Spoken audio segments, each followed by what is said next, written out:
বন্ধু, আমরা কিন্তু বিকেল 5টা থেকে এখানে বসে আছি, তবু কিন্তু এখনো একটা গাড়ি দেখতে পারলাম না। আমরা কি আজকে বাড়ি যেতে পারবো কি পারবো না বন্ধু? দেখ, এখন কি সূর্য ডুবে সন্ধ্যা হয়ে আসলো, আমরা কি আরো গাড়ি পাবো? আমার তো অনেক ভয় লাগতেছে বন্ধু। আর আমার নানি আমাকে মাঝে মধ্যে এই রোডের একটা গল্প শোনাইতো বন্ধু। এই রোডে নাকি ভূত বাস করে, আত্মা বাস করে। আমার তো অনেক ভয় লাগতেছে। রাত 10টার পর নাকি এখানে আত্মা চলে আসে। দেখ বন্ধু, বৃষ্টি শুরু হয়ে এলো।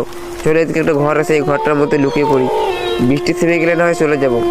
বন্ধু চল, এদিকে এদিকে আয়। বন্ধু আয়।